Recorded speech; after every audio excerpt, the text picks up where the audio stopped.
Good morning, afternoon, evening, whenever it is, wherever you are. Thank you for listening. Welcome back to the Backlog Busting Project. It is episode 2 for St. Patrick's Day, March 17th, 2015. I am Wes. With me, as always, is Randy, and oh boy. We've been kind of corresponding back and forth on this episode. It's going to get fun here in a little bit. I kind of need a drink before we get into this, I think. Yeah, kind of give you a little bit of a teaser here. We're probably going to have some heated words about 2 of the 3 games that we're covering this week. I think 3. I didn't think you like either of the games you played. Well, I'm saying more heated words as in you and I are going to argue rather than I am going to get pissed off. Well, fine. If you want to do a 3 for 3, I will make a case for The Cave, even though I've never played it. I'll make up stuff. I don't care. Do you want to go argue for an hour and a half? Let's do it. Well, and then instead of news roundup today, we're going to probably argue about one of the main releases that was announced at PAX East. So, yeah, this is going to be a very argumentative episode, I think. So let's get right to it with an argumentative game. Play or nay. That is not where I thought you were going to go with that. I thought you were going to short circuit me there. Anyway, so we are going to start right off with. It's a pretty star-studded week or couple of weeks this time around. I think it's about time. This is like the first week or 2 weeks of the year where we don't have just a star title and a bunch of like indie games and stuff. We have a lot. Although I think I am going to do at least one game in Play or Nay that's still kind of in the article on backlogbusting.com. That's kind of indie, but anyway, we'll get to that. For now, we'll start with the games we're going to cover right now. We're going to start with Final Fantasy Type 0 HD for the PlayStation 4 and Xbox One. That comes out on March 17th. Pardon me. It is developed and published by, of course, Square Enix. This game, kind of an interesting case. I think a lot of people are only looking forward to it at this point because it is the wrapper around which the long-awaited Final Fantasy 15 is getting a demo, because it's Squaresoft. The demo is, Square Enix now. The demo is subtitled Episode Disque, which I probably butchered. Fuck you, don't care. And I think that's a lot of the reason that people are looking forward to this game now, because I think some of the hype has died down a bit, but before the HD port was released, this game originally started on the PSP, and was only released in Japan. And before that, it was actually one of the games in the whole overarching, mythology thing they tried to do with Final Fantasy 13. Remember Fabula Nova Crystallis, or whatever the fuck they were calling it? So wait, this has to do with Final Fantasy 13? It nominally now. In a way? Or, nay. Yeah. Nay. Nay. Total nay. After a long and storied development process, wow, where have we heard that one before? Final Fantasy 13, Final Fantasy Versus 13, Final Fantasy 15, Final Fantasy 14. Anyway, this game was actually originally, I believe it was Final Fantasy Agito originally, 13. Then it got changed into this now. I actually haven't done too much research other than that on it. I just remember kind of its long and storied development history. It's supposed to be a more mature kind of take on Final Fantasy, and a more, violent take on Final Fantasy. There's like guns and, more modern setting. I honestly am going to have to go with nay on this one too, even though it's got a lot of kind of interesting development history. I'm not really... Final Fantasy nowadays, to me, I actually have not played one seriously since 10. I like 12. 12 was enjoyable for me. I played a little bit of 12. Not enough of it for me to go, I've played it. I own it.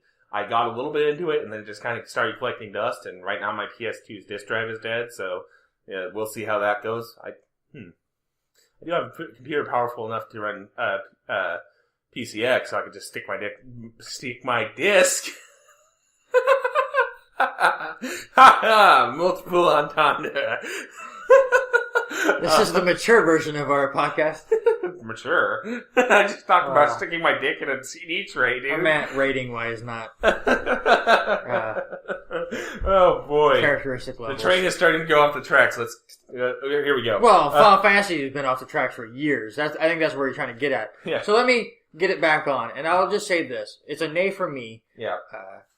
Nay for me too. Okay, we watched a couple trailers, and the first thing I pointed out to you is it does not look like a PS4 game, and that is because, like you said, it started as a PSP game.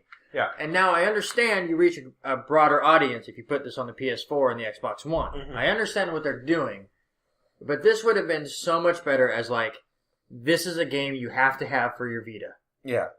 Because there are not many games. I enjoy my Vita. I love my Vita. But there are not a ton of games where you go, you have to have this game. Mm-hmm. This could have been one of them. Because RBGs work great on handhelds. And this would have worked. Yeah. But instead, they don't even put it on the Vita. Yeah. So it's a nay. I think part of the reason for that is, and this may be something we'll have to kind of do like a head-to-head article on, is that the Vita, I think now Sony kind of went, well, we tried, and now we're just kind of gonna let it be a PS4 accessory, basically, with stuff like remote play. But it's not. That's my problem. There are so many things that they talked about in the we're way off the rails now. But in the PS4 press conference last year at E3, they talked about how now the Vita not only was going to be a remote play, which it works, and it works great, as long as you're near your PS4. Right. I mean, inside the house. There's not a lot of internet areas around where we live where it would be powerful enough to be able to do that. So I don't know if you're in a better internet area if you could go to a friend's house and make it work, which was the whole game plan. Yeah. But the other thing that was supposed to work was a second screen thing, where it was going to be like the Wii U tablet, where it'd give you different stuff. No games do that. Yeah. It speaks to they don't have confidence in the Vita. But they should. It's a great console. Absolutely. No disagreement here. But this kind of sounds like a subject we'll kind of have to get into either on the blog at backlogbusting.com, cheap plug, or in another episode, do a special episode on it or something. But for right now, we need to get back onto the player nay, and the next game is probably what a lot of people would consider to be the game. This is probably what a lot of people are playing right now. Yeah. Battlefield Hardline, which releases today. Just like Final Fantasy Type 0 HD, even though I said the 17th. For pretty much fucking everything, yeah. PS4, PS3, Xbox One, Xbox 360, and PC. Sorry, Nintendo. It is, developed by DICE and published by, of course, EA. I'm going to let you start on this one. Okay, so neither of us are huge first-person shooter people. Nope. So I will throw that out there now. As another side note, Heist just came out last week. Mm-hmm. This was kind of Battlefield's answer to Heist to me, even though Heist then got delayed and all this other stuff happened. Yeah. But this was Battlefield's answer to that. And to me, from what I've seen gameplay-wise, I'm interested. Yeah. I've never played a Battlefield game. So I don't know if I would enjoy the way they do first-person shooters more than others or not. But just the concept of it, with the cops versus crooks, and there's heists, and there's stuff like that, it has me interested. I don't think I would buy it now, which, if I buy it a year from now at a discounted price, nobody would be playing it, and it would kind of be worthless. But, yeah. So, I'm going to say nay just because there's other games that have my interest a little bit more. Right. And I don't want to pay the full price for a game that I'm in a genre that I don't find that enjoyable at times. I do play first-person shooters from time to time, but it's a small nay, but I know that this will be the big seller of the spring. Yeah. Yeah, that's basically my thoughts on it, too. I'm not a big first-person shooter fan at all. Really about the only one I've played in any sort of anything resembling regular playing time is actually Payday 2 probably would be the last one I played. Well, this kind of feels like a Payday 2 in ways. Yeah, and honestly, while you were talking about heist and cops versus robbers gameplay, I was sitting here going, I could just go play Payday 2 for that. Payday 2, Payday 2, Payday 2, and oh yeah, Payday 2. You know, and I think one of the main things that upsets me about this game is, I will admit I haven't been following it at all since its reveal at last year's E3. I've heard bits and pieces from other people kind of following it. I have not heard or seen anything that shakes the feeling that this is kind of DLC that they had planned for Battlefield 4 that they just decided to spin off into its own $60 game, especially after Battlefield 4, you know, being a launch title for the PS4, being plagued with issues. It feels like they kind of went, well, we can spin this stuff off from Battlefield 4 now, make it its own game. We'll make more money, and we can avoid, you know, the poison that is Battlefield 4's bad launch, which they still haven't really, you know, I don't think really have completely gotten over but for the Battlefield franchise, and it just strikes me as bad. You know what I mean? It just if I owned Battlefield 4 and this were coming out as DLC for Battlefield 4, I'd be okay with it. I'd probably think, okay, yeah, this would be fun. I'll play it. But as a standalone $60 game, no. I just, nothing I've seen has convinced me that that's worth that. That it's anything more than EA going, we can make more money if we do it this way. And it's just, I mean, yeah, I know that's what corporations need to do is make money, but just the principle of the thing, to me, just doesn't sit well. I'm going to go with a nay on this because I'm not a Battlefield fan in the first place. And if I wanted Cops vs. Robbers, I'd go play Payday 2 or pick up Grand Theft Auto 5 and do heists. Well, okay. So just as a counter, like, I totally understand your arguments, and I'm not trying to win you over here because I'm kind of on your side. But I know in Heist, you can't play as the cops. In Payday 2, can you play as the cop side? Or is it just you're trying to pull off the heist? You're trying to pull off the heist. But you can't be the cops. Mode. Yeah, that's what I believe Battlefield allows, is you can be on either side, trying to stop said heist or do heist. So I think that intrigues me more than anything. That I'm now not just trying to beat some computer. I'm trying to outsmart other humans. Yeah, while pulling off the heist or, like I said, stopping them. I suppose that's a fair point, but still, just the whole situation just doesn't sit right with me. So, moving on to something a bit more uplifting, fun, colorful English. I speak it. I've spoken it for 25 years. We're gonna move on to Mario Party 10, which is releasing on the 20th for the Wii U. Oh my god. My wallet cried. Yep. It does so much. Yep. Before Christmas, got really close to buying myself and my son a Wii U so we could play Mario Kart and Super Smash Brothers, and I talked myself out of it, and I said at the time to myself, I'll wait for Mario Party, and then maybe I'll get it. Mm-hmm. And here it is. And it looks fun. Yep. And holy crap, nostalgia. And, like, listen, I have a 6-year-old son. We play Mario Parties 1, 3, 4, all the different ones that I own all the time. Mm-hmm. He loves to play Mario Party with Dad and kick my butt. So, my wallet is crying right now because it looks like I'm about to spend almost $400. Not quite that much. The Wii U is a bit cheaper nowadays, but, well, plus game, plus extra controller, plus... Valid point. Whatever else I need to get. Yeah, valid point. I forgot about that. I'm not quite as strong a play on this one because, honestly, this is the kind of game you and I would be playing together. And when we game, it's to, we come over to your house and do it because, quite frankly, you have the better stuff. So... I don't need to buy a Wii U. I don't need to do, all this other stuff. So my wallet is not crying for that reason. It's crying for a whole bunch of other reasons, but that's outside the scope of the podcast. Anyway, we watched a trailer of some of the new games that are introduced, and we just kind of sat there at some of them, and our jaws just dropped at how fun some of these look. Yes. So, I'm going to go with a play on this one. Obviously, Randy's going play, even though his wallet wants to kill him right now. Yep. Yeah, it's going to be a play. Yeah. It's. I might be talking about it next podcast. All I keep thinking about is I have to go get it now. So. All right. So, and that's going to about do it on Mario Party 10.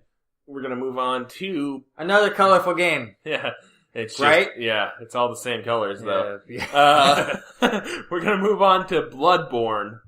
We're releasing on the 24th for the PS4, PlayStation 4. Developed by From Software and published by, of course, Sony.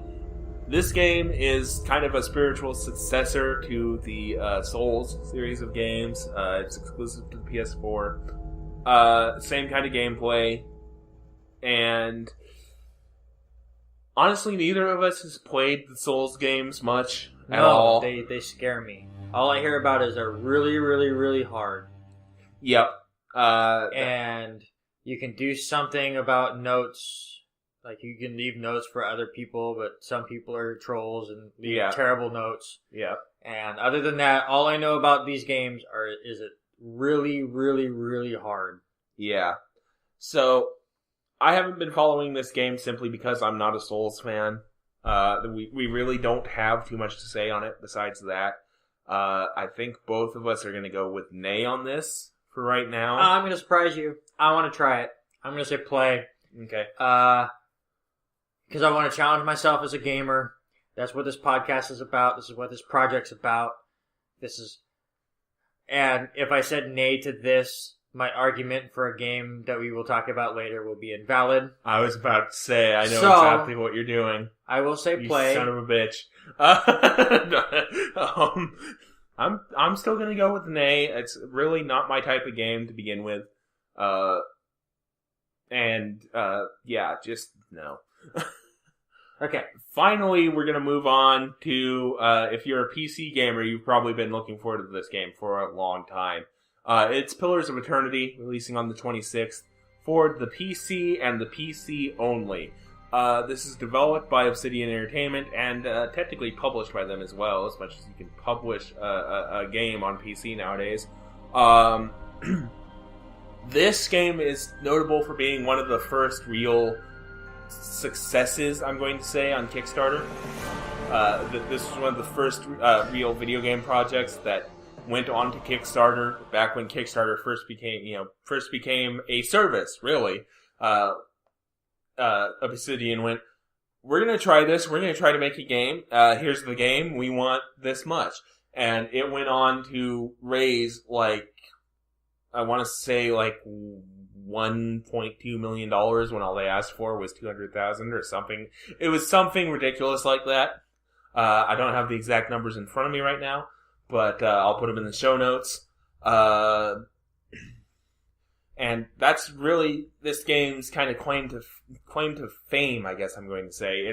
It's got a very strong pedigree. Obsidian's made Fallout New Vegas. They're comprised of the same devs that did some of the classic RPGs of the PC era, like Baldur's Gate, Neverwinter Nights, that sort of stuff. So they've got a pretty strong pedigree. They know what they're doing. And this game looks like it's, them taking everything they've learned from doing stuff like New Vegas and, these other games, bringing it forward into 2015 and going, here you go.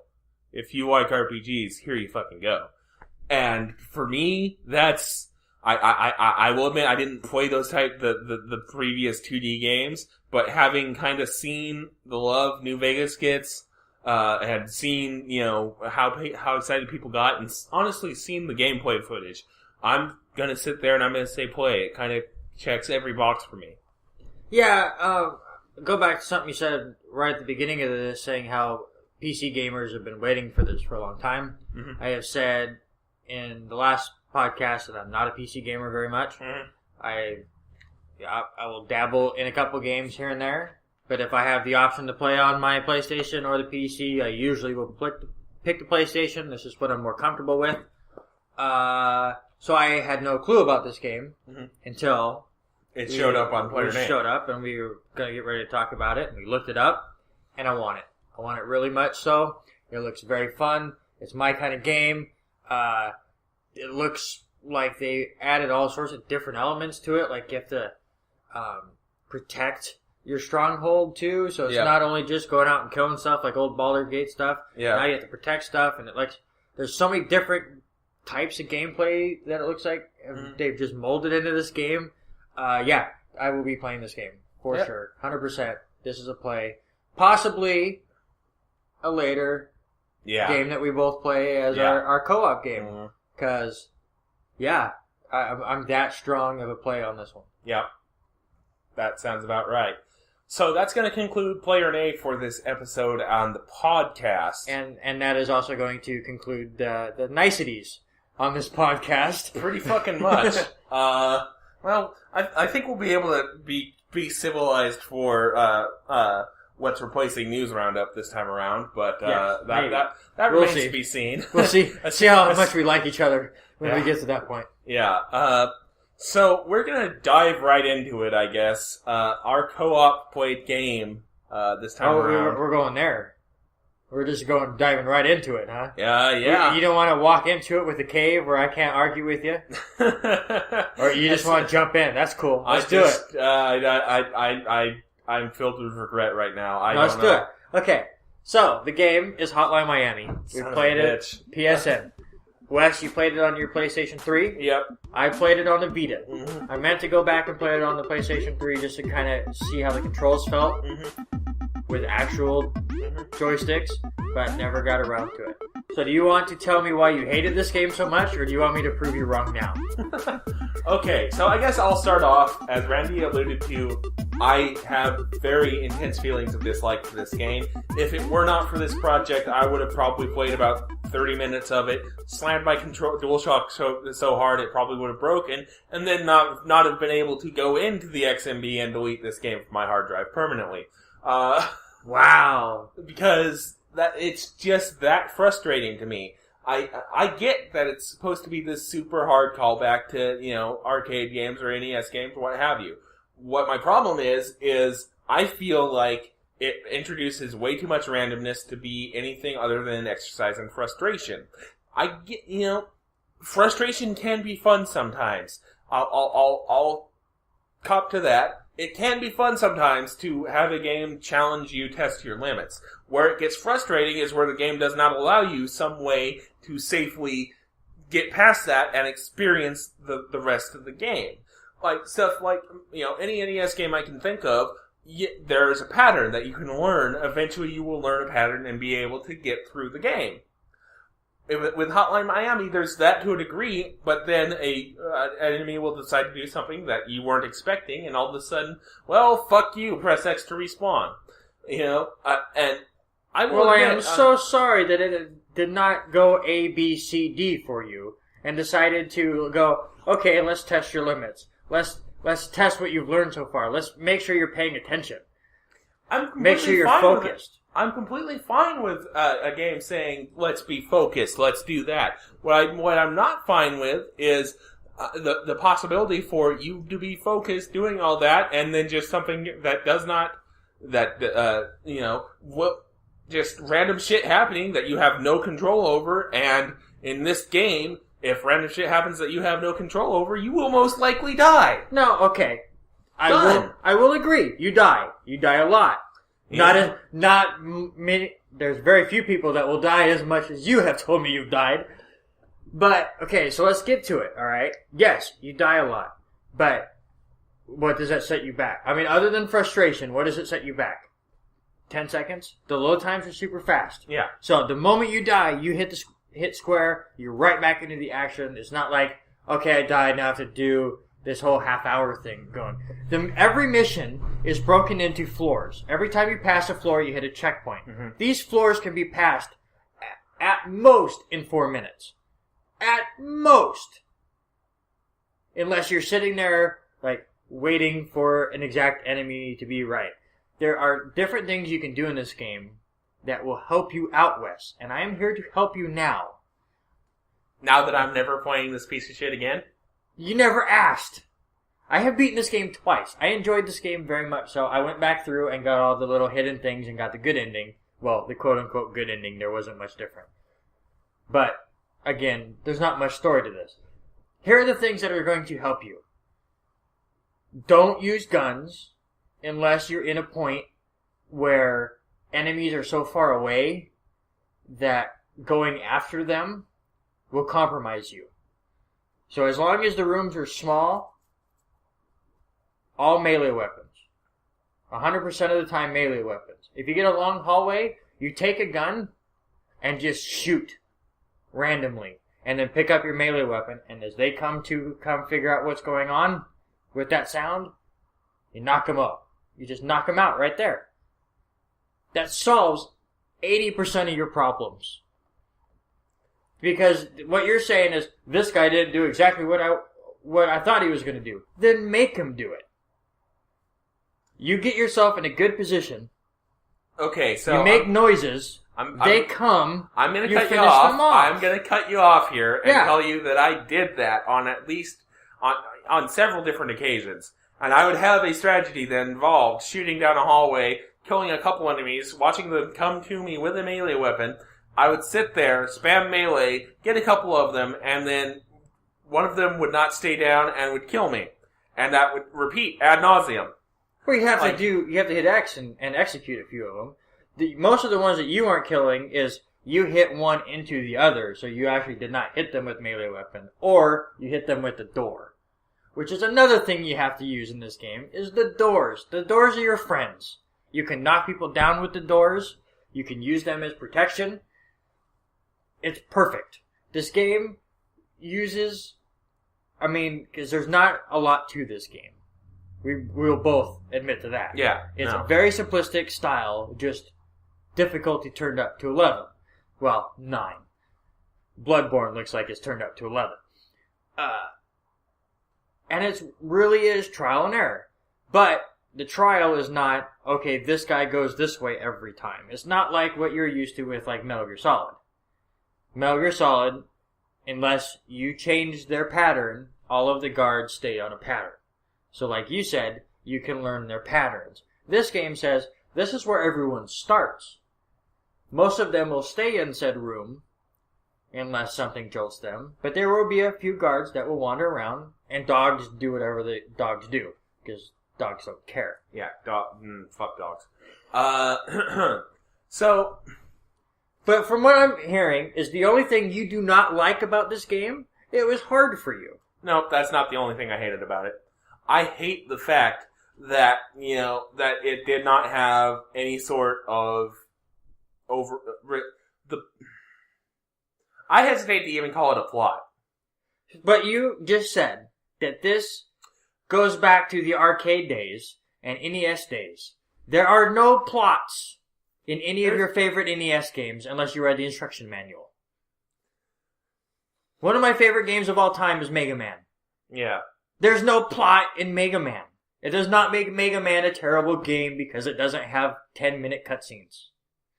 This game is all about action. 10-minute cutscenes. I'm just asking for any idea of why you're doing the things you're doing that isn't found by clicking one random pixel on each map, or by clicking a series of random pixels in your safe house that may or may not be there. That is... It's just like...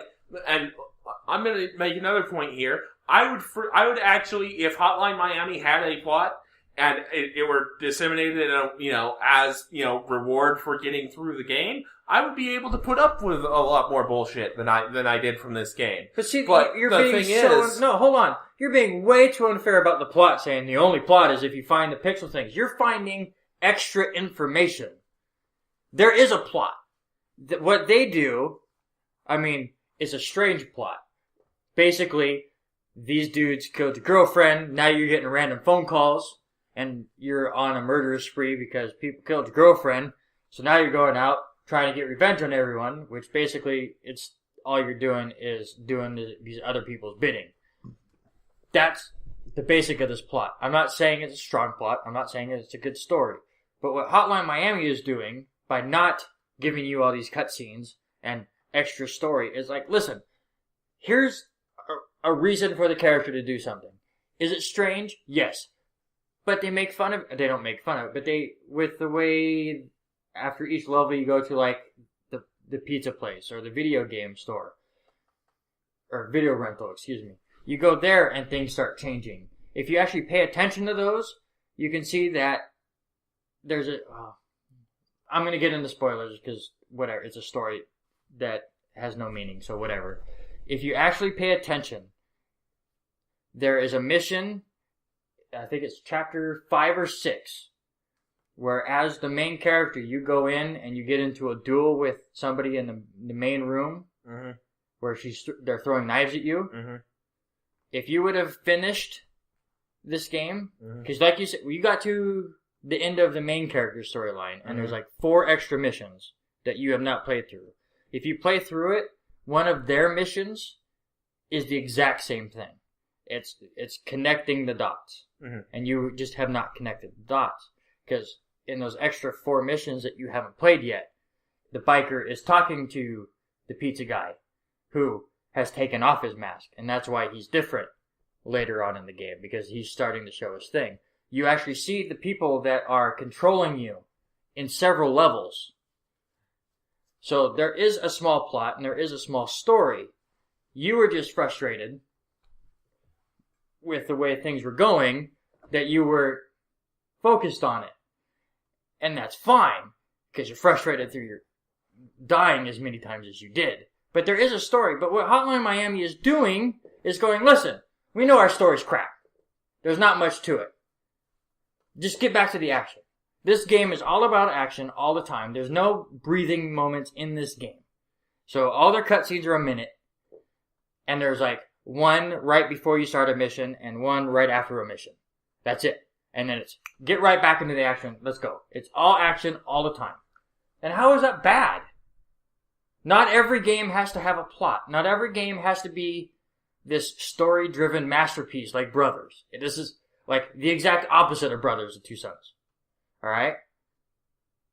Not every game has to tell a masterpiece of a story. This game is all about action and over-the-top violence, basically. And you have to take it at that. Not every game can be an RPG style story where it'll play for 40 hours. I'm not asking for that. I'm just asking for just anything. You know, I don't feel like it was justified, and I don't feel like this game has a reason to exist. I honestly don't. It's just every single thing about this game seems designed to be frustrating, obtuse, dumb bullshit. And I just did not see the fun in it at all. And like I said, if it weren't for the fact that I was doing it for this podcast, it would have gotten deleted. So now you're saying Bloodborne has no reason to exist because it's difficult. The Bloodborne has a story. So Super Mario Brothers doesn't deserve to exist because it has no story. Because Super Mario Brothers is fun to play. Hotline Miami isn't. Yes, it was. I very much enjoyed playing it, and I would love to play the second one. Oh, Christ. There's no accounting for taste, I suppose. Oh, you want to get into taste? We'll get into your favorite game of all time. Generic RPG at best. You know, we could probably go for an hour and a half on Hotline Miami, but by the end of it, I would be spouting anguish at you. So, how about we move things along here? Well, no, let's just make it official. Since we both said 2 weeks ago we would get back to it. Hotline Miami 2, player nay. You son of a bitch. Nay. Are you fucking kidding me? I have to do it. We said we would get back to it after playing the game. People might not understand your hatred. So I have to ask the question. You said nay, I say play. Let's go. Now that that spike in my blood pressure is done with, it's time for a slightly less major one. Because we're going to go ahead and go on to the game I played over the last 2 weeks, which would be The Cave. Released in 2013, developed by Double Fine Productions, which is, the brainchild of Tim Schafer, who did a whole bunch of games at LucasArts, like Grim Fandango and, fuck if I know, I'm done at this point with trying to recall shit off the top of my I got head. Wes so flustered. No, Hotline Miami got me flustered. Just, Anyway, the game was also directed by Ron Gilbert, who is famous for the Monkey Island games, I realized that I did not do this stuff for Hotline Miami, and frankly, I don't care enough to go back and give you the information on Hotline Miami. Because we're talking about the cave now, and that's it. If you want the information for Hotline Miami, look up our first podcast. The people that made Hotline Miami 2, they made this game. Yeah. Okay. So, on to the cave. It is a puzzle platformer, adventure game, basically. And it's made by, the two minds behind some of the best adventure games of the 90s. And holy fucking shit does it show, because this is basically a 90s game with 2013 graphics. And that is not good anymore. It's... this game tries... I think they basically tried to be like Portal 2. Let's put it that way. They wanted a game where, there was this narrator, making funny jokes at you while you solved puzzles, or making jokes at you and then also calling you a terrible person. Sort of thing. One of the other differences is in the cave you are actually playing as terrible people. But, it's really difficult for me to explain. Because from moment one, I was off-put by this game, because the first thing you hear is the cave. Like, literally, the cave you spend the game in is a talking metaphysical creature. And he lampshades it immediately. He's like, "Hi, I'm a talking cave. Don't laugh, it's terrible for dates." And I'm just sitting there like, oh, fucking Christ, it's going to be one of those games, isn't it? I just have to, I'm doing my best to hold my tongue, but I'm trying to figure out why you didn't like this game, but you liked Earthbound. Earthbound has the same humor and talking objects. Anyways, go ahead. We'll get into it. I'm getting you going. Yeah. Come on, the cave. Alright, so. The dateless cave. Yeah. So, you hear that, and then it pans down to show you 7 characters around a campfire. You choose 3 of those characters, and you go into the cave itself. And then that's when you start solving adventure game logic puzzles that would make the 90s proud. Because there is a point where you have to basically power an entire zoo so you can get a tape recorder powered up so you could record a monster yelling so you can piss off get a hunter to start going towards that monster, which actually isn't anywhere because she just heard the noise on the tape recorder. So you can get a goddamn hot dog to lure the monster away from where it is. I've gone on for about 30 seconds and I'm still only about halfway through the puzzle, and it's just leaps of logic like that weren't fun in the 90s and holy shit, are they not fun now? And it's just stuff like that for the entire game. All the while, the cave is sitting there trying its best to be, this super funny narrator character, and it just does not work. If the puzzles were grounded a bit more in reality, I think I'd be okay with it. But it's essentially, if you're not good at following leaps of logic, you're gonna be looking shit up. And it's just bad. And the other thing is they clearly expected replay value because you get the storylines of each character of why they're in the cave and what they're looking to get out of the cave. They each have their own specific sections and trials. Like one of them is a time traveler, and in it, she's, from the far-fetched future, and one of her coworkers gets awarded the greatest employee of all time award. And this pisses her off because she's a better worker. So she goes in a time machine, goes back to the past, wipes out his entire lineage, and gets the award. And then she comes to the cave, and she gets shown the error of her ways, and then depending on what you decide to do at the end of the game, she can either repeat her mistake or she can fix it and do things. Kind of lost the plot a bit on that sentence. Sorry, but that's the main crux of the game. Is each character has done something very bad in their past, and the cave shows them this and gives them the chance to atone for their sins. And basically how the game works is once you get to the end of the cave, you basically visit the souvenir shop.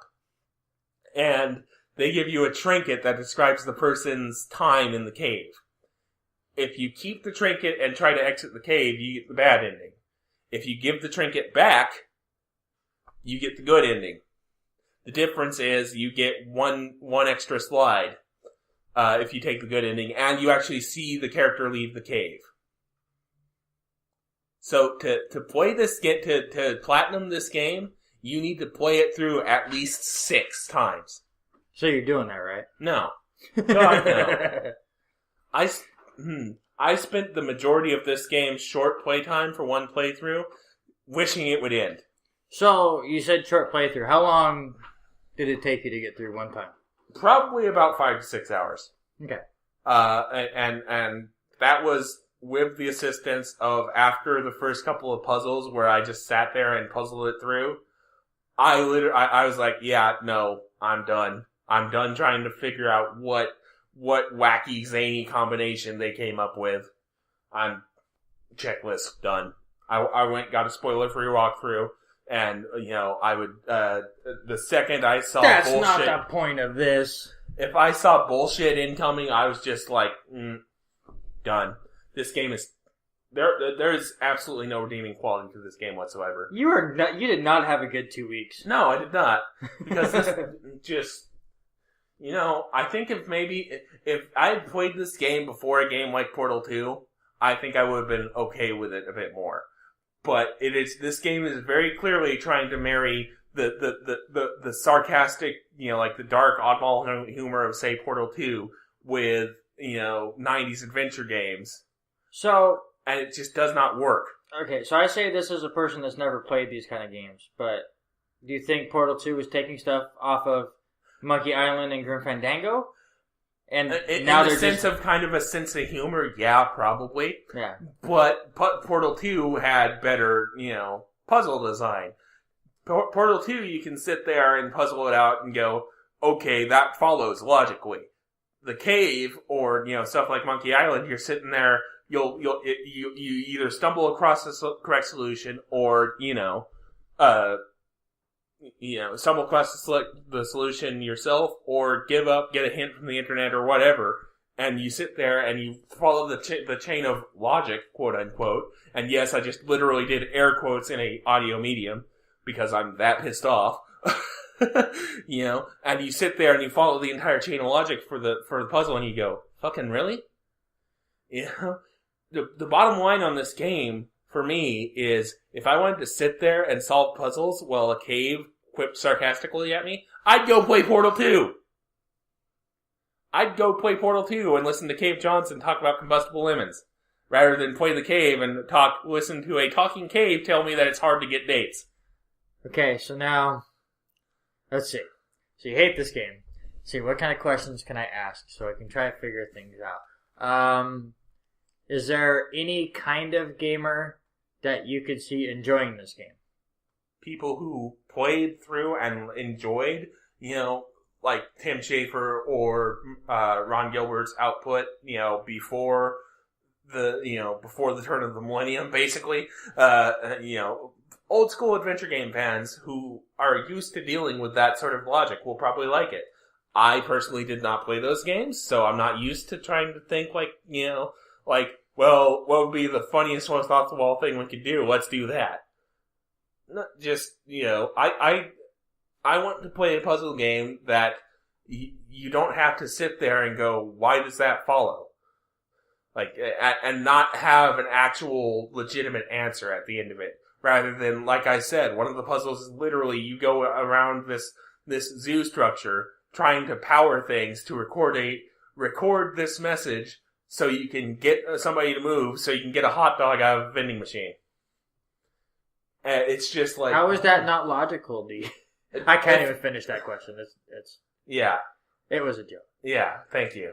Yeah. Thanks. I just like pushing your buttons today. Yeah. And I'm about to way more... Go fuck yourself. Just putting we that went out there. We're only halfway through this podcast and I already got that response. So So now let's because I just haven't had enough self-flagellation. I can't even speak English anymore. Since you can't speak English, let's just move to my game. Is that what you're trying to say? Yeah. One of my favorite games of all time that you are about to destroy utterly.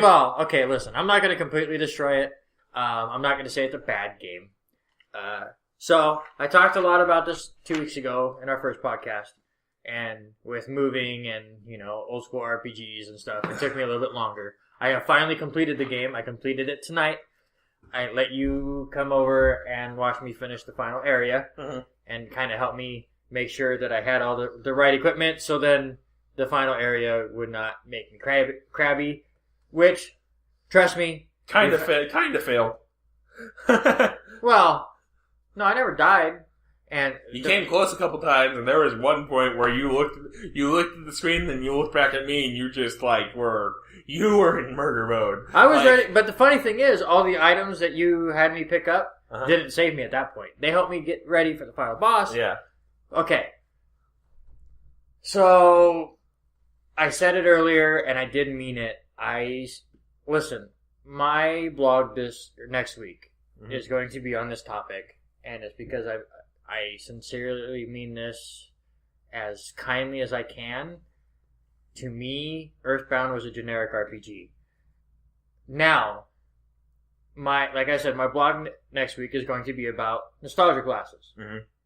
Or goggles. And, because I understand it. I have games that I absolutely love. That you go back and play today, and you go, really, why? I just don't see it. Like, people could go back and play one of my favorite games is Resident Evil 2. I will full-heartedly admit that the controls in that game, if you're not used to Resident Evil controls back in the day, would drive you insane. I completely get that. And that's what I get with Earthbound. It's one of those games that you played as a kid, and it's a very kiddie game. I mean, I think you could admit that. I mean, the art style and all that kind of stuff. So it really resonates with a kid, I think. And then you played it several times, and you fell in love with it. It's the same thing where you ask any Final Fantasy fan what their favorite one is, and 80% of the time, to me, they will tell you the first one they played. Because that's the one that they fell in love with. I understand why people love Final Fantasy VI so much. I didn't play it when it came out, so I don't see it as much. I know why people hate on Final Fantasy VII, but that was the first one that got me into that series, so that's why I love it. You talked about in your article about to say, in my article last week, love Final Fantasy VIII. So, I mean, that kind of thing. So, what I am about to bring up, I know you're going to disagree with, but I want you to understand, and I want the people that are listening to understand, that I don't have the nostalgia goggles that you guys do. And I am coming to this, 25 years? It'd be 20 this year, actually. 20 years. Because it released in June of 1995. 20 years after this game has come out. And I will say a lot of the things I noticed that I disliked in this game happened in a lot of RPGs back in the Super Nintendo days. And I have probably put Earthbound on a higher pedestal because of all of the praise, because it did not sell amazingly, so it was a, under the radar gem. And under the radar gems tend to then get over glorified to the point of, oh, this game was so much better than anything else was back in the day. When in the fact was, it's exactly what everything else was during the day. They just put a different coat of paint on it. So Earthbound likes to be goofy and have a sense of humor and have just weird things, and it's very, baseball bats, frying pans, things like that, instead of, medieval swords and stuff. But it falls into the same traps that most RPGs back in the day was, where they make you fill time in the most tedious ways imaginable. Like, there were very few times where I went, okay, I really have to level up. Because when you get to a new spot, and I put it in my notes, when you get to a spot, you're in a new spot, because they start kicking your ass immediately. And then, you do a few and you level up so fast. that it will even itself out. But there are so many missions, like you were talking about in the cave, where they're so tedious. There's a mission we talked about it earlier where you get a phone call, you get a phone call while you're in an observatory or wherever it was, a museum, saying, "Hey, I have information. I know he wasn't talking to you, thinking he was talking to you or whatever, but hey, I have information." So okay, the story is starting to go there. So you go there, and he goes, "Well, I won't give it to you unless you go get this autograph from the singer." So then you go back to the thing, and it kind of teases a plot twist to it. Maybe she'll get kidnapped, and then you have to go get her, which I would have way more preferred. But instead, you have to just sit through her Super Nintendo-like performance for a minute, and then go talk to her, and she gives you the autograph on a banana. And you go give it back, and then you move forward. That whole section, that whole 20-minute section, was needless garbage to me. And there is several sections of needless garbage that they have thrown into this game that just drug it out and made it completely frustrating. I will say the battle system was fun. Yeah, I mean, that's probably as far as I will go as far as enjoying it. I like the final boss. You're here for that, and I like the twist that they did to it. Mm-hmm. But at the end of that final boss, as I said to you, is exactly what they do. Is like they took a really cool idea with this final boss with how you defeat it, and then drug it out. And that's what Earthbound is to me. They took 4 or 5 awesome ideas. The battle system's great. The character design, the whole world is interesting. There was never a place where I went in there and was, oh, this is just Dolesville. They didn't put any heart into it. I enjoyed the names at first, the numbers being in every town, but then it was like Spoon and Fork and Summer and Winters, and it was like, okay, I get it. We're doing this over and over. It's like, then it became, to me, like, okay, I know that they had a sense of humor, and I know they had imagination, but you get that for the 6th or 7th iteration, and you're going, okay, do you guys just not have imagination when it comes to names? Because that sounds like something I would do. It's like, here's 4 characters, what do we call them? Summer, Winter, Autumn, and Spring. I don't know. And, oh, that's great, let's roll with it. So they come with 3 or 4 great ideas, and then stretch it out into this 30, 40-hour experience. And as a kid, when you have all this time to play it, you love it. As a 31-year-old with a 6-year-old son and I work all the time, it's just time filler that just wasted my time. Thoughts? You're really not going to like Pillars of Eternity then, because it's probably going to be more of the same thing. That's RPGs in general, and honestly, I think we're kind of starting to get to, kind of the crux of what makes us. But I like RPGs. But that's what I'm saying. I'm not saying Earthbound is a generic Super Nintendo RPG. I honestly can't agree with that, because a lot of the stuff Earthbound does is different than other RPGs. How? Other than you're fighting with baseball bats and frying pans, and it has more of a sense of humor, I guess. A lot of the games on the Super Nintendo era were from Squaresoft, and they were active based. They were they had the active time battle system, or a variant thereof, like Chrono Trigger, or real time battle, like Secret of Mana, or what it was, Secret of Mana on the SNES, right? Yeah, but you get what I'm saying. People probably know which one I'm talking about, and if I'm wrong, are gonna laugh at me. But a lot of the RPGs were active, active turn based. Whereas Earthbound is, your party for the most part takes its turn unless you've got a significant speed disadvantage, and then the enemies take their turn. There's not very many useless spells, I would say, in Earthbound. Every spell has a use at least once. But you still haven't gotten to anything that's non-generic RPG to me. The whole story of Earthbound is generic RPG. There's a specific evil that you've never seen that is controlling all this other stuff. And you are the chosen one that has to go stop them. You can say that for every Final Fantasy game. You can say that for a lot of media. That's basically the hero's journey. It's the monomyth. Yeah, so show me how this is not a generic RPG. If you're going to go distill it to something that simple, you can pretty much say all games are done. Just, it's really difficult for me to come out here and to come and explain this when you're distilling it to basically the fundamentals of story crafting, and then I'm just saying. Well, how is it different? But that's just that part.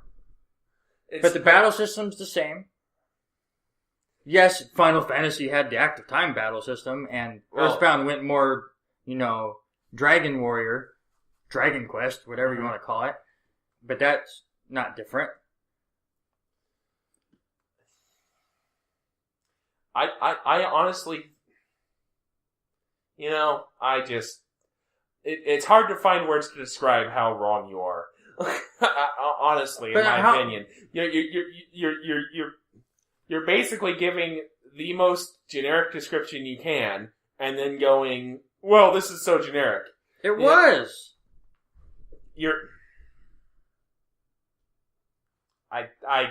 worlds are different. I'll give it that, but not that different. I feel like I'm just going to pound my head into this brick wall some more. You're missing the forest for the trees. You're saying, it's the same basic structure, but literally everything else about it is non-standard. Earthbound is, you're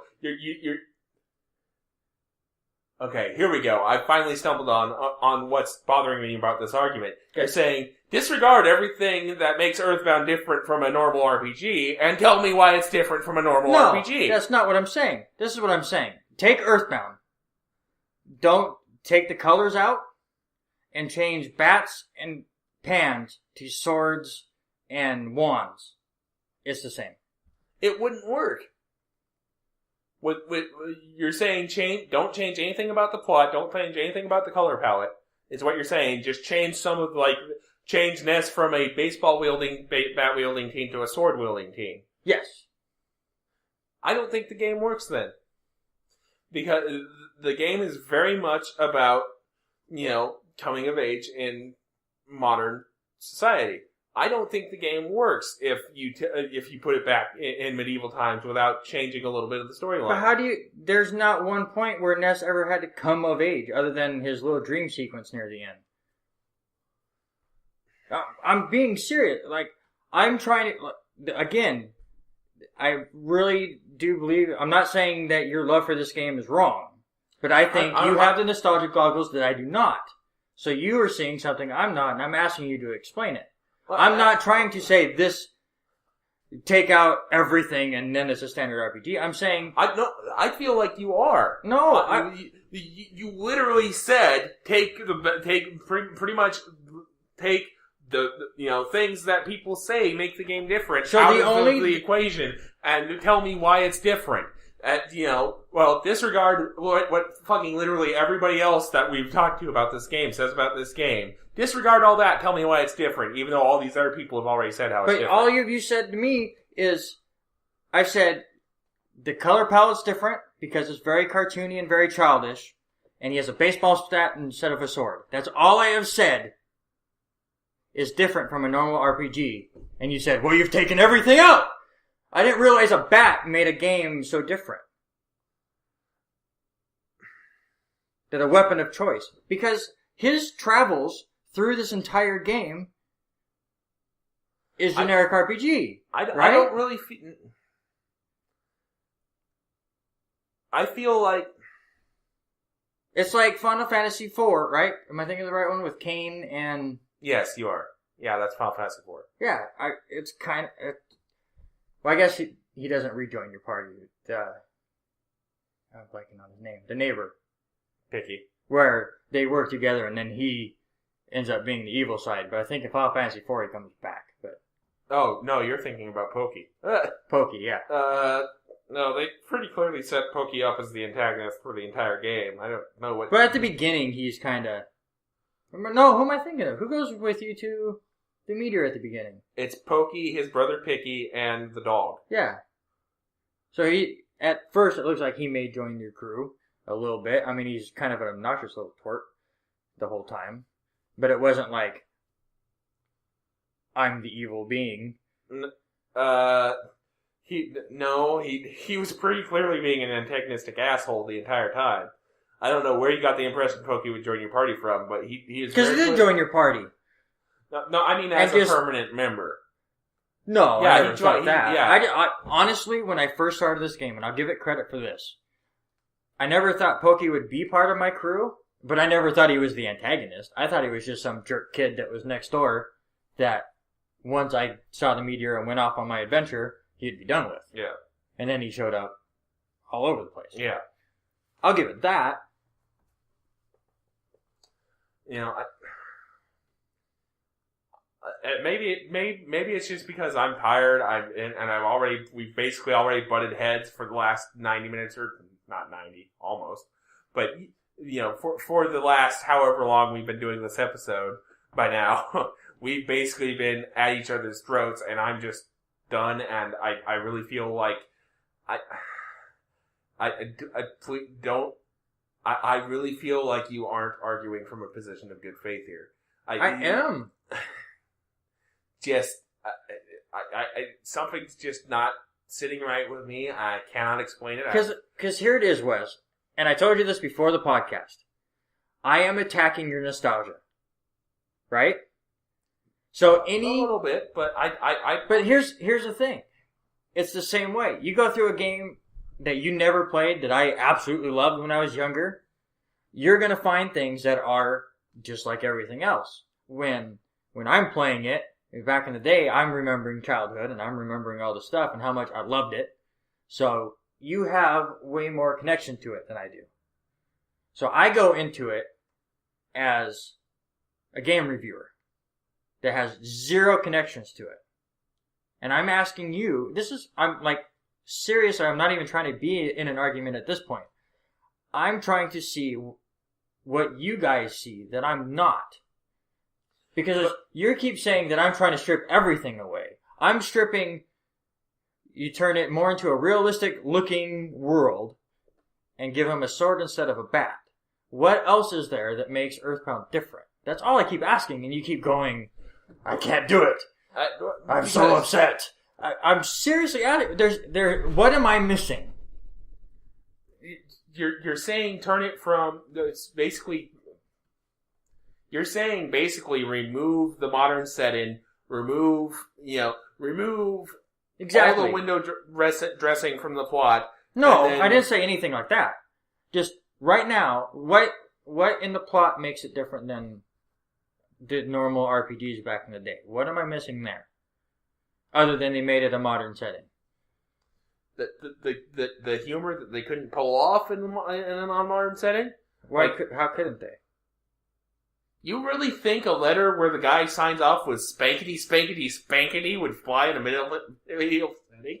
Do I really have to explain but why when you say spankety, spankety, spankety, no. But could he make a joke thing at the end? Yeah.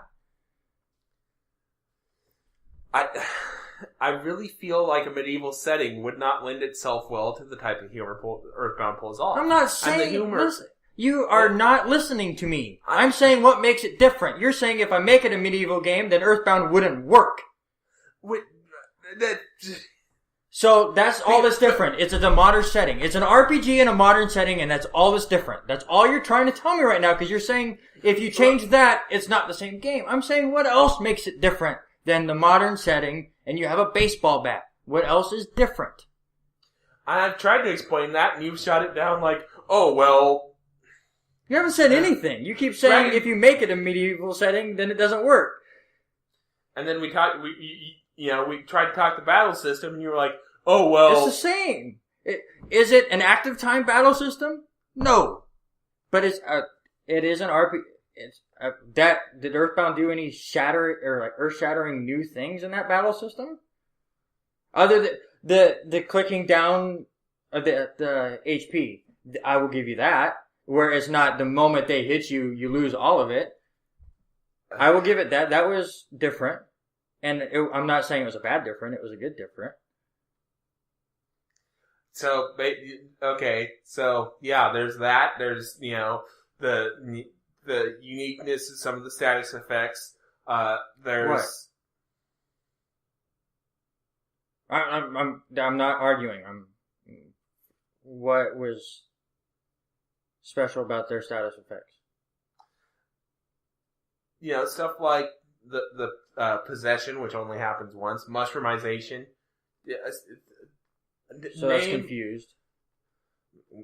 I don't recall confusion lasting in Final Fantasy onto the world map and fucking with your controls every 90 seconds. No, and I honestly have forgotten about, because the mushroom happened so early in the game.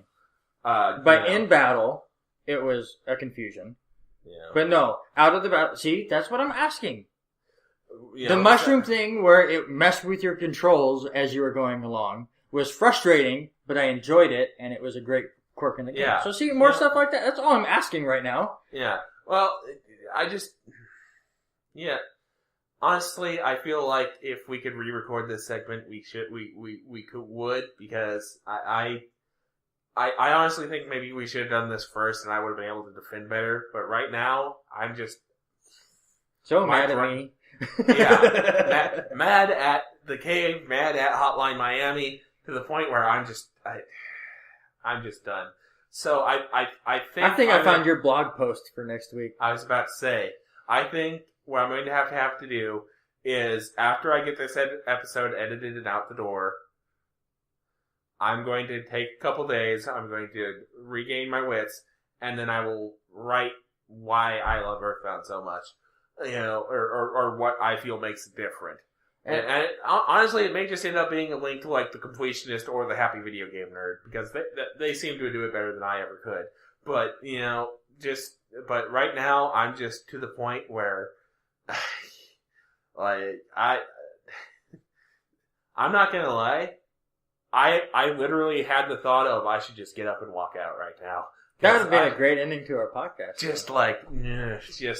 Well, the thing is, we're at your house using my microphone. You would have had to come back and get the microphone when I was done recording the podcast. Yeah, right. just like... I can argue with myself. Too bad this is a video podcast. Just open the blinds, have me holding a jukebox. Alright, 80s reference. That got creepy. Fucking 80s reference, why not? Before we move on, I just want you to understand, I'm not saying that Earthbound is a terrible game. I'm not saying it's a bad game. I'm saying it's a good game. But it wasn't, to me, anything special. And I'm not saying that you finding anything special in it is incorrect or wrong. I'm just saying, for me, coming into it, never playing the game, I found flaws in the system that I find in many other RPGs of the time. And that's where all of my frustration went to. I'm not saying that it's exactly like every RPG, because it's not. It's very more quirky. But I guess, to me, I went into it thinking that this was supposed to be completely different. Like, it's an RPG, but completely different. Mm-hmm. And to me, it's not. And in your blog, you can explain to me why I'm wrong. But again, to me, it's a lot more nostalgia than I don't want to say reality, because I'm not saying that your nostalgia is not reality, so I can't think of the word of it. But I'm not saying you're wrong. I'm just saying, to me, it doesn't do anything that different, other than it puts it into this world that is usually different than RPGs. And in that fact, I enjoyed the game. It was a good RPG. But it wasn't as different as I was thinking it would be. Fair? For right now, we'll just go with yes. But in actuality, no, I don't think so. But we'll just go with yes, because I just want to move on right now. I just love the fact that because it's not now one of my top 5 favorite games of all time, You're upset at me. I'm not saying I think it should be one of your top 5 favorite games of all time. I just don't think it deserves the label generic at all.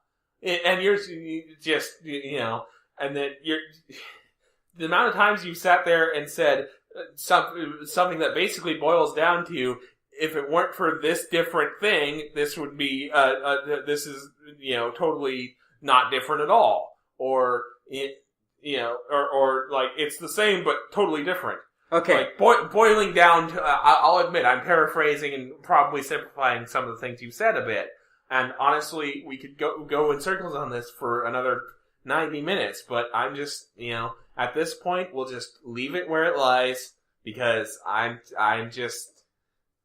done. So I got one more thing just to explain myself, and then we'll move on. Generic was a harsh term. I didn't realize it was going to push a button that would not unpress itself. Yeah. And all I meant by that was the RPG elements of the game. Not the game itself is generic. The RPG elements in the game. Which I still think I have a little bit of a disagreement with, but like I said, I think maybe we should have done Earthbound first because I think a lot of it is my brain is coming down off of being pissed at Hotline Miami and the Cave. Which is a good game. Yeah. Well, actually, Hotline Miami is a good game. Yeah, I kind of went a bit fast on you, but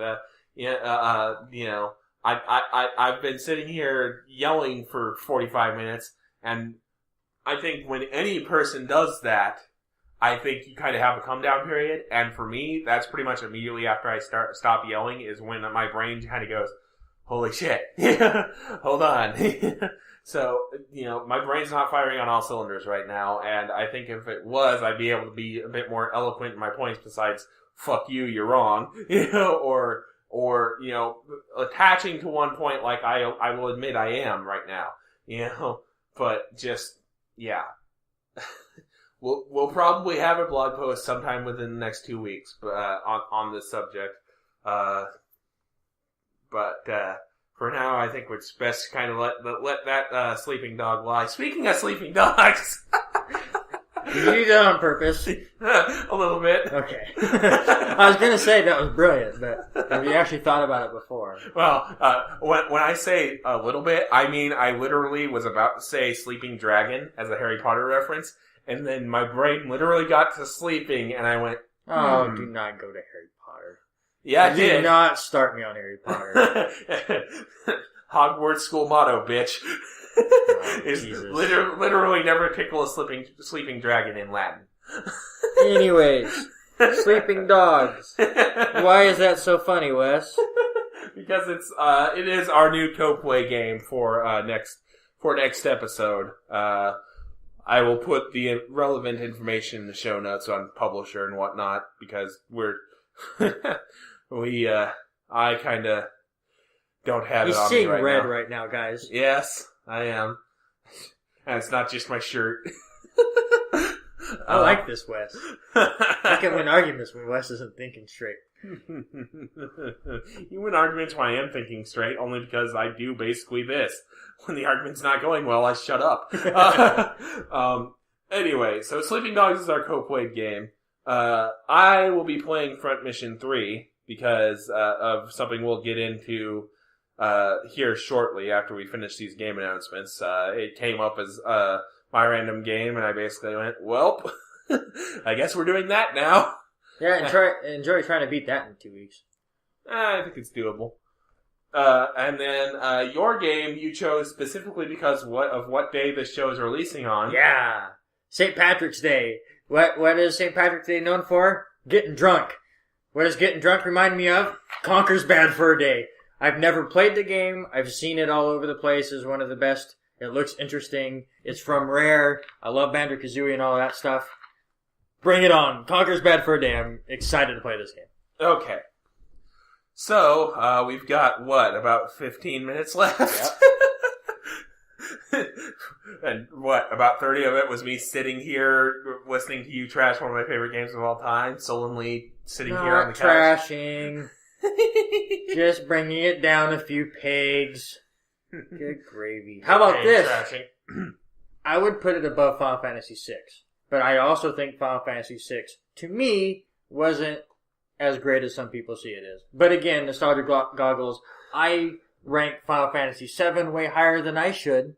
I know that. But I would put Earthbound above Final Fantasy VI. Okay. I would leave it at that. Okay. Yeah, like I said, I think this is just going to have to be, I'll try to be come back a bit more eloquent on sometime over the next 2 weeks. Anyway, in lieu of news roundup this episode, the intention was we were going to spend about 30 minutes talking about two or three things that happened over the last 2 weeks that felt kind of interesting. The reality is we're probably going to spend about 15 to 20 minutes on it because we ran so long on talking about the games, which is a good thing. But the first one we're going to talk about, because I did kind of allude to it while we were doing the game announcements, is you have been starting to contribute a bit more to 411mania.com's game section. Yes. One of the things you did contribute on was a top 5 kind of article where you and several of the other editors kind of listed your top 5 strategy games. Yeah, it sounded like a great idea until I realized I only ever played 4 of them.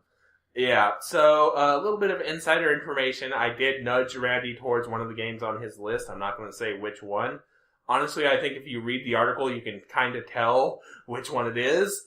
But leave your guess in the comments on the blog post, or send it to us on Twitter or Facebook. It'll be kind of interesting.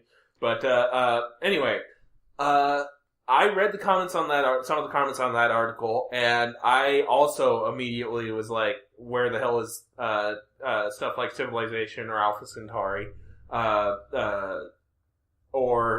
actually kind of surprised more people didn't mention Disgaea. Well, Disgaea is so different, and it's a very niche kind of a game. So that one I kind of understood. The problem is, though, is without Disgaea or basically a lot of the games by Nippon Ichi Software, there aren't that many strategy games that come out. No, I agree. And there was somebody in the comments there that I kind of agreed with. Strategy RPGs kind of is such a broader term than most people think. Mm-hmm. When I think strategy RPG, I think turn-based strategy. Mm. I think the square grid, and I think that. Yeah. I don't even think about Civilization. But honestly, that's a strategy game. Yeah. Is it RPG based? No, not really.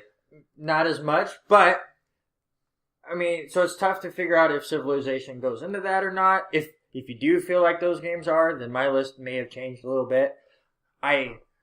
When I realized I only had 4 games, mm-hmm. or 4 series, because I could have put Disgaea games, a couple of them, or a couple Fire Emblem games, but I decided not to. Yeah, which is, I think, a fair assessment to make. I think, especially on a top 5 article, you should try to, one per franchise, or just do the franchise.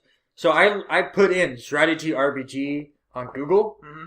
and it comes up, the list of games at the top now. Yeah. One of the games on there, I don't know if we've talked about this yet or if I'm going to shock you with it, was a game that I got the last time I was with 411 Mania and gave to you because I didn't have a DS at the time. It said Final Fantasy Revenant Wings was a strategy RPG.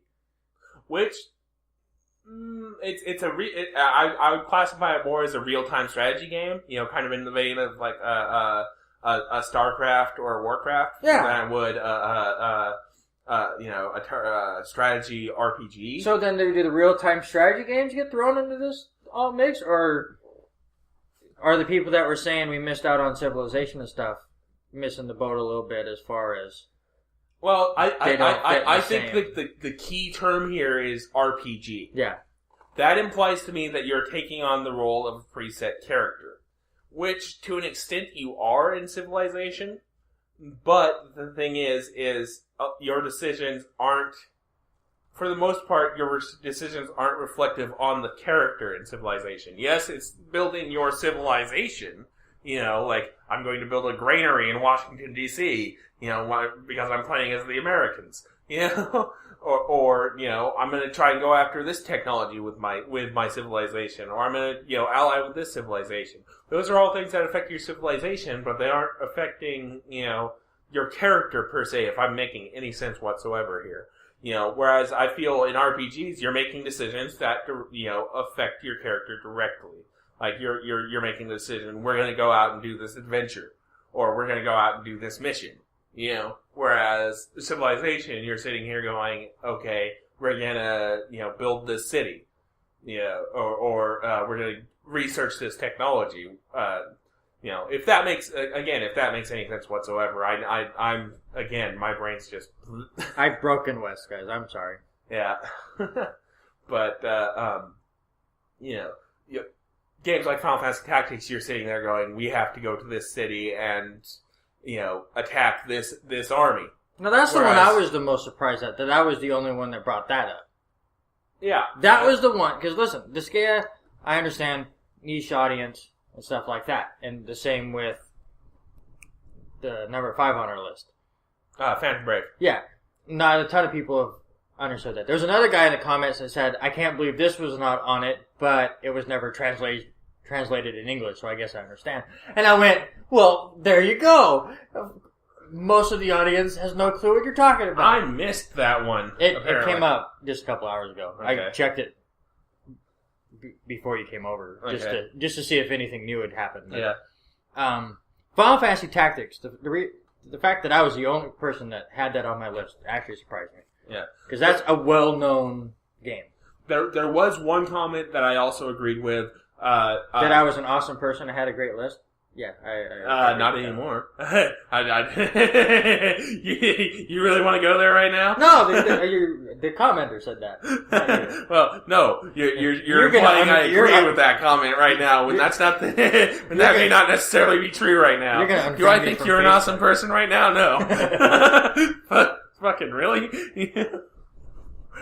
I've spent the last 90 minutes sitting here yelling at you, or sitting here sullenly at you, staring sullenly at you, and you really think I think you're awesome right now? Hell no.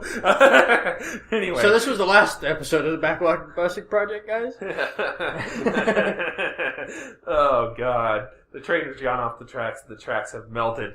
No, but in all seriousness, the comment I was referring to was Tactics Ogre. People were like, there was a person there that was like, where the hell is that?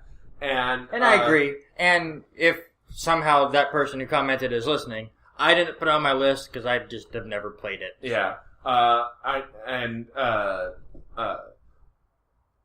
almost ghost wrote it for him, but I have gotten as far as I once owned the PSP remake of Let Us Cling Together.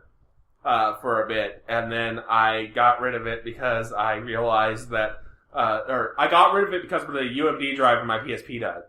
That's why. And I couldn't play it anymore. So, it was just like, well, so I've played probably 2 or 3 hours of that game, and I do understand why people, think it's one of the better strategy games of all time, belongs on a top 5 list. Especially when you consider that without Tactics Ogre existing, there is no Final Fantasy Tactics. Yes. Final Fantasy Tactics is pretty much Tactics Ogre with Final Fantasy with the Final Fantasy name on it, for the most part. So that was kind of our thoughts on it. I may at some point do my own top 5. I don't know if it'll be this time around. And so Sean has said if you would ever like to, you can probably get on some of these top 5s. Yeah, I'm more than open to that idea, but that's kind of for later. We'll go ahead and kind of switch gears one final time here. One of the main pieces of news to come out of the PAX East that happened over in Boston over last weekend was Harmonix suddenly going, "Hey guys, here comes Rock Band 4 for the PlayStation 4 and Xbox One."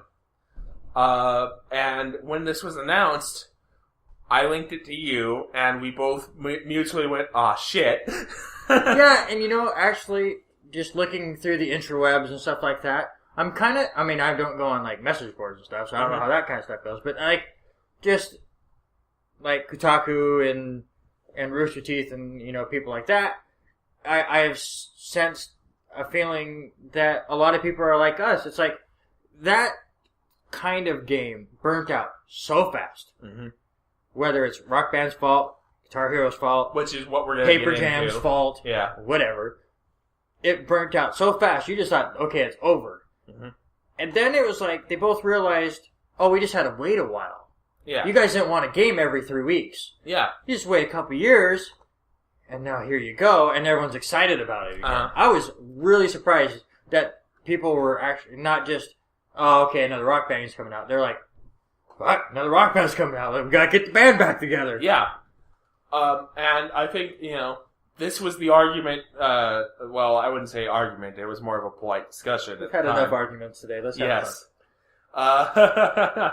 Anyway, at the time the Rock Band 4 story came out, we had our mutual oh shit, and then one of the very next things you said to me later that day was I think it might have been I actually linked it, because I found it while I was doing something else, was a story that, hot off the heels of Rock Band 4 getting announced, there were rumblings coming out of Activision that they were going to reveal a new Guitar Hero at E3 this year.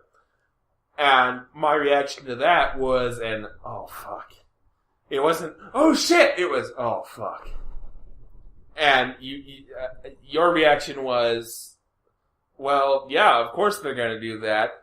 And then I kind of said, I responded with, well, Guitar Hero is the reason why this the plastic, band genre started fading as fast as it did. Well, one of the main reasons. The other reason was we went into a recession, and nobody could have, justify $200 on fake plastic instruments.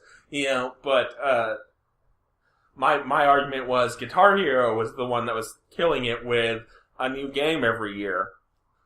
And then you kind of pointed out that Rock Band had a game every 2 years. Well, it's not even just that. I mean, so listen. We kind of had kind of a slight headbutt of, whose fault was it, sort of thing. And I thought it would be nice to kind of go into that a bit more in depth here on the podcast. And to me, I think it was both their faults. Because, I don't remember specifically Guitar Hero stuff, because you and I basically decided Rock Band was our game. Mm-hmm. And I think maybe that's why you are shunning Guitar Hero, because that was just, oh, look at all these games coming out. But I don't remember Guitar Hero coming out with music every week like Rock Band did. Mm-hmm. Did they? No, they didn't. So they were more monthly release. Oh, so they were, if that. It was two different structures. Rock Band was coming out with a game every 2 years, but they were releasing music all of the time. That every single one of them cost you money. While Guitar Hero was like, well, we'll release DLC music sometimes, but in the meantime, here's a new game. Okay, now here's a new game with a bunch of new songs. It wasn't like, here's a new game, half the songs are the exact same. It was, here's our set of new songs for you to play. Well, Rock Band was, every 2 years, here's 60 new songs to play that you can also play your old stuff with. But then every week, here's a new set of stuff. Mm-hmm. So I think it was just two different marketing ploys. So are you arguing? Are you taking the position that weekly DLC was bad? No, I'm just saying that they both overdid it. Maybe, yeah, actually I am. Weekly DLC, definitely, there was a lot of junk in there. I think if they would have packaged it better, yeah, I think if you could have got a monthly thing, say Netflix kind of a deal. I honestly would not be surprised if they did that for Rock Band 4. Yeah. Honestly, I would not be surprised to see something like that for Rock Band 4. No, I don't think it should be like $10 a month or whatever. But if they did some small thing where it was like $5 a month, and you could get the DLC section.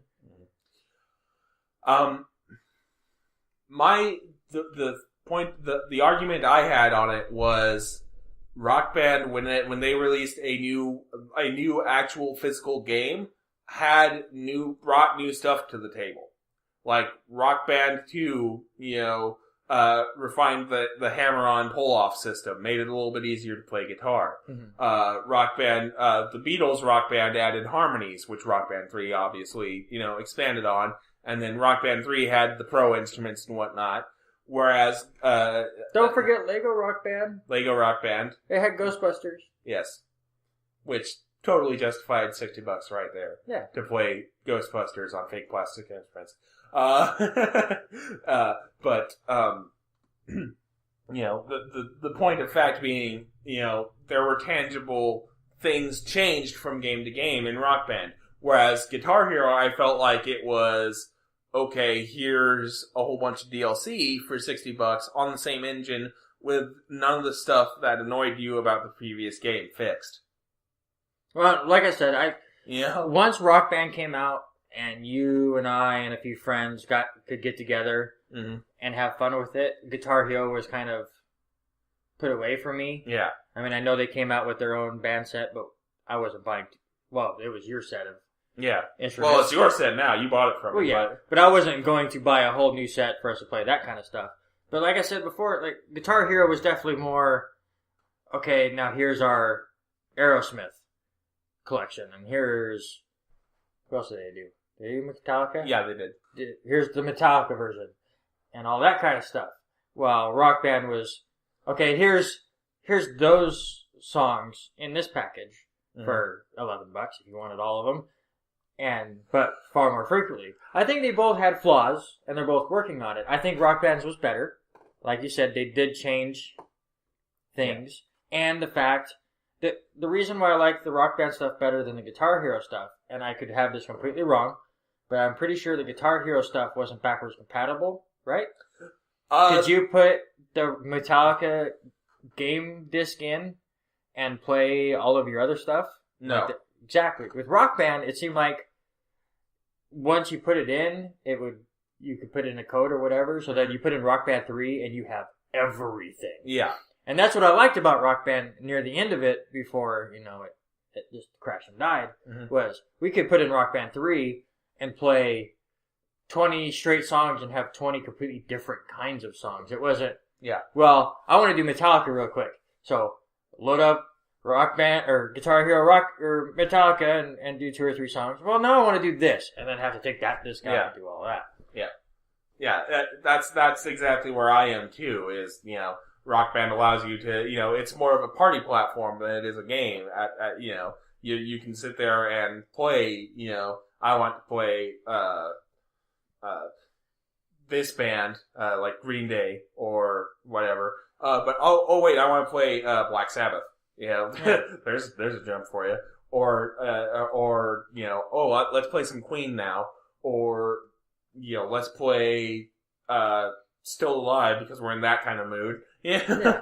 Or one of my favorite moments of all time, kind of get into a random story, is the Jonathan Colton, Still Alive, being as big as it was back when Portal 1 came out. We played that, and then he actually had a DLC pack come out of just his stuff that wasn't just Portal. And we bought it blind because of Still Alive. Or semi-blind. I knew Jonathan Colton at the time. And, Jonathan Colton, you're a weird man. And I decided, I'd vaguely heard the song before, so we decided to play Skull Crusher Mountain. I was on vocals, you were on guitar.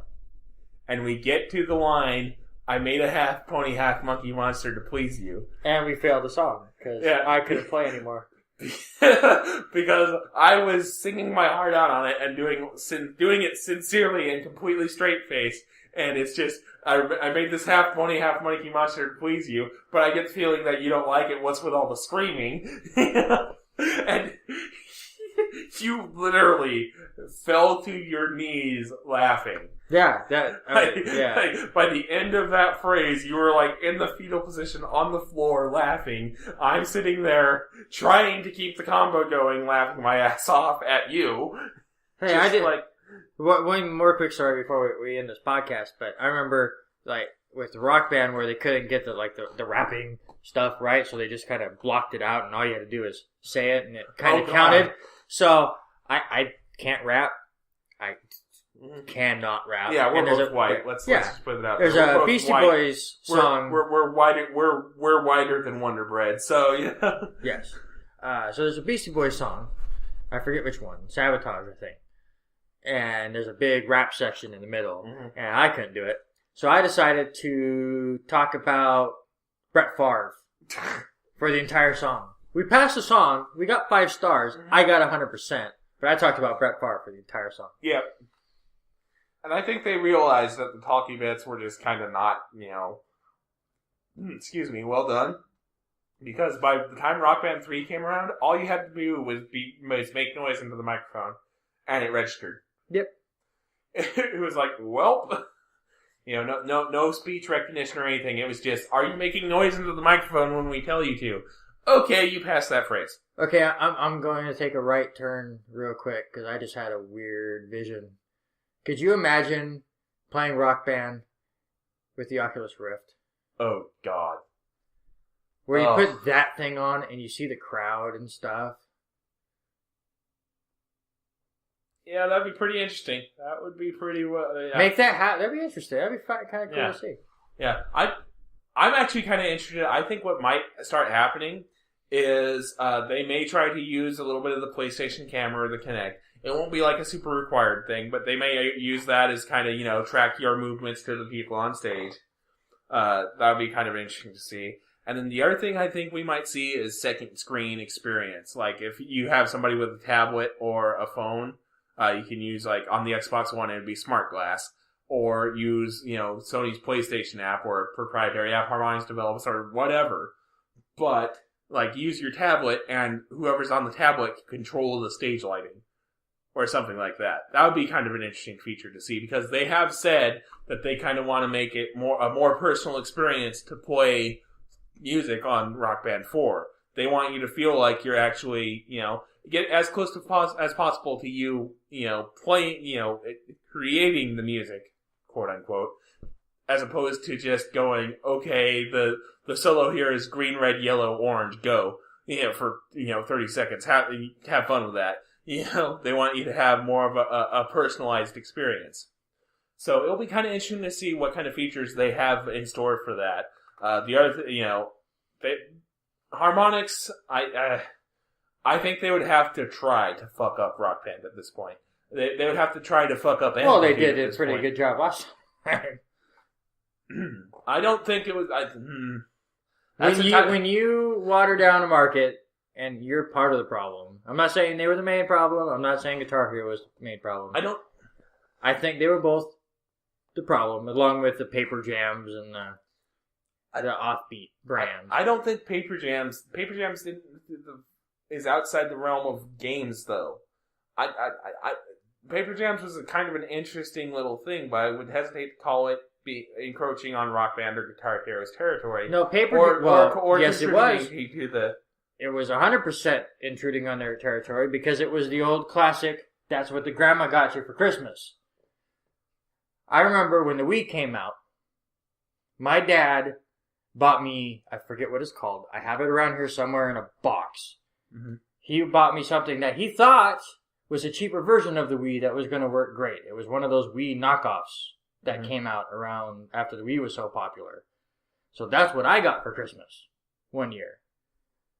People, or kids, all around the world, from grandparents that had no clue what they were doing, saw Rock Band and Guitar Hero stuff for so much money, and saw Paper Jams that looked to them like it would do the same things. So I'm sure a lot of kids got Paper Jams for Christmas instead of Rock Band and Guitar Hero. I don't see that. If it were an actual, like, a physical game, I could see that. But Paper Jams... grandparents didn't know that.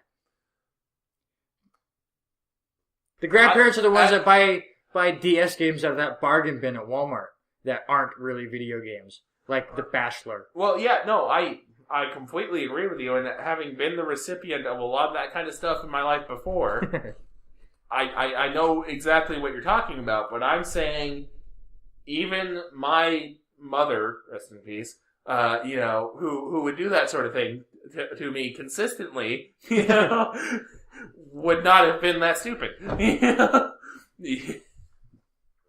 And apologies to anybody who's listening who actually had that sort of thing happen to them, and I'm just wrong, but I don't see Paper Jams being well, here you go, Sonny, I bought this new Rock Band game for you kind of thing. I just don't see that as anything statistically valid, I guess I'm going to go say. Something that happens consistently enough for it to be a thing. It's okay, Wes. You've been wrong a lot in this podcast. Fuck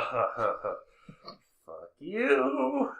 Alright, but we gotta wrap this up. I think instead of Irish music like I was planning, I'm just going to play "fuck you" over and over again. Just find songs that say "fuck you."